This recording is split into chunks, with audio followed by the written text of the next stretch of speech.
Sabi ko na mali yung decision ko. Sabi ko, mali decision. Alam mo, It's only been a few days, but already Loren has made Faith feel this bad about herself. Can you just imagine what a lifetime with him would do to her? Like, it's still early enough for her to run away from this man and remain relatively unscathed herself. But the question is, will she be able to? She's very upset, and I don't know if she'll ever even talk to me again. And so now I'm getting worried that I came all the way out here, and this could be the end of everything. So, the last we saw the pair, Faith was unsure about whether or not she still wanted to be with Loren after finding out he'd been cheating on her and he'd caught gonorrhea. So when we join them in this episode, as Faith is taking time to herself to figure out what she's gonna do, Loren, in the meantime, has gone to the clinic to get himself seen to. Just got back from the clinic. You have gonorrhea. What do you know? It's treatable. I gotta take pills for the next week. So 7 straight days of fun pills. The way that Loren talks about this, that smile on his face and the fact that he calls them fun pills, like he's trying to downplay the situation and make it seem normal, make it seem like it's not that big a deal, really shows that he's still not taking this seriously. Like, I'm convinced deep down he still doesn't think that he's done anything wrong. It's as if he doesn't realise the pain he's caused because he's cheated. I never thought that getting a from my friend was gonna give me gonorrhea. She seemed okay, but here I am with an STD and a leaky penis. Now, the good news is, this STD, gonorrhea, is easily treatable. And it seems like what little money Loren has left is enough to cover the medication. But his real challenge here will be whether or not he can win Faith back. Because as far as she's concerned, she's been betrayed by the man that she loves. And I'm really not sure that Loren understands how deeply this has affected her.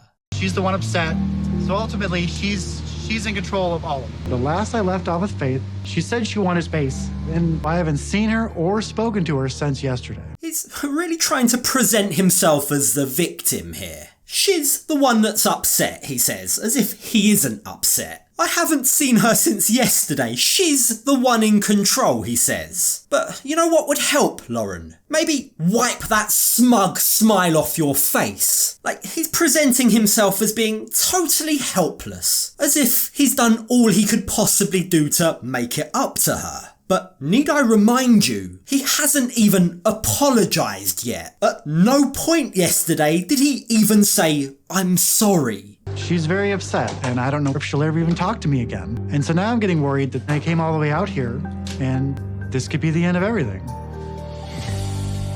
Loren should be worried, especially given his plan was always to run away from his financial difficulties in the States and have Faith support him in the Philippines. Only he's now very worried that that might not pan out as he hoped. But putting his money difficulties to one side for the time being, did anyone else notice how filthy his table is? He's got dirty plates, empty water bottles, empty containers that had food in it. Like, has this guy not heard of a bin? Is he incapable of tidying up? Like, what is it with this guy? Why is everything about him so gross? Well, it's at this point that Loren hops on a call with his his best friend, Esther, to debrief her about the whole situation. When I told her I'm sleeping with people, she was under the impression that only meant sleeping. I guess that didn't translate properly, so she's a little pissed.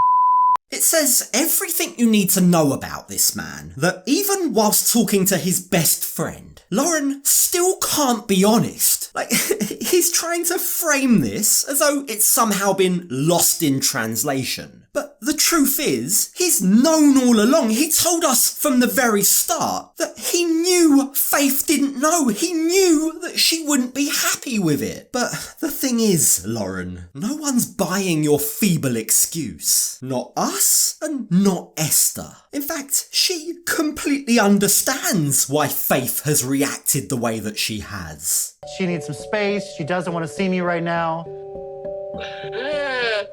Any reasonable person would be upset, you know. And it's at this point that Esther asks the real question. What is Loren going to do about it? How's he going to try and win her back? Because let's not forget, STDs and cheating aren't the full extent of their problems, even though Faith doesn't actually know this yet. So would you be willing to give up your aim of having a non-monogamous relationship with her? Esther asks. How badly do you really want this relationship to work, Loren?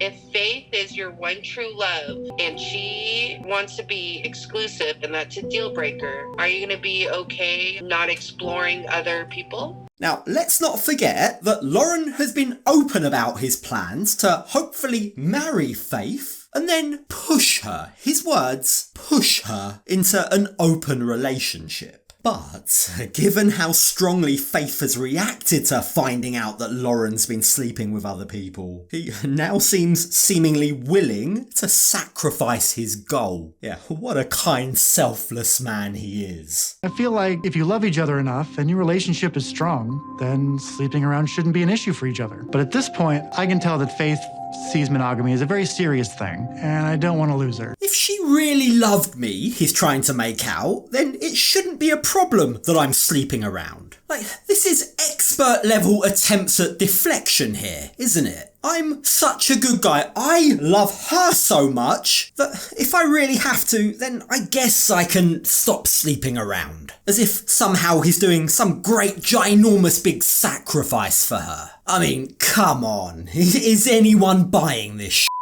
I love Faith more than anything, and so if I don't want to lose Faith, I have to give up the idea of non-monogamy. The only thing I care about now is getting back to Faith and showing her that I'll do anything to make sure that I don't lose her. And with that, Loren vows that he's gonna be proactive in winning her back. He's not just gonna sit back and let Faith reach out to him. Now, I can't lie, part of me is definitely hoping that his big plan involves cooking in the bathroom. That might just be the straw that breaks the camel's back. Surely that would be enough for Faith to run for the hills. But speaking of Faith, how is she today? Well, when we catch up with her, she's with her friends, and the plan had been for Loren to meet them all today. Only now, what with his absence, she has some explaining to do.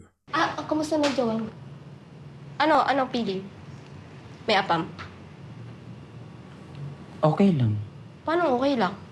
Faith feels humiliated. She doesn't know how to tell her friends. But being good friends, they can immediately tell that something is wrong just by looking at her face. Faith's the kind of person who normally puts so much pride and effort into her appearance. But today, she's makeup free and she just looks exhausted. And as her friends quiz her about what's happened, Faith begins to open up. But you can clearly tell just how difficult that is for her. Kasi may tulo daw siya. May tulo. Tapos ang sabi niya sa akin, nakuha daw niya nung sa babae. Halloween. Di ba kayo nung Halloween pa? Faith's friends put two and two together very quickly. Yes, they were together during Halloween. So yeah, that means that Loren has cheated on her. So, did you have any idea that that was happening, they ask? Did you have any inkling whatsoever that he was seeing other people? To which Faith responds that she didn't. She didn't because she and Loren always had such great communication. Or at least, so she thought. Sabi ko na mali yung decision ko. Mali decision.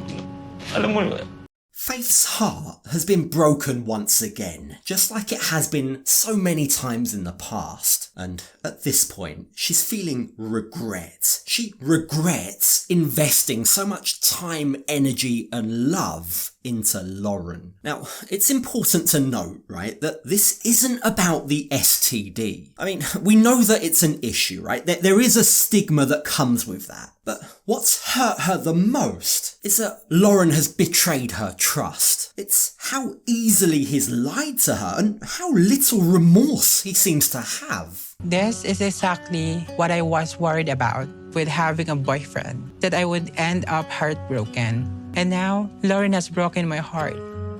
When her friends ask her, what are you gonna do now? Faith reveals that Loren has actually messaged her asking if they can meet up and talk. Now, what her friends should say, or would say had they actually met Loren, should be to delete that text and have security kick him out of the hotel. But, unfortunately, that isn't what they say. Faith's friend says to her, well, he did fly all the way to the Philippines, supposedly out of love. So perhaps you should hear him out, he says.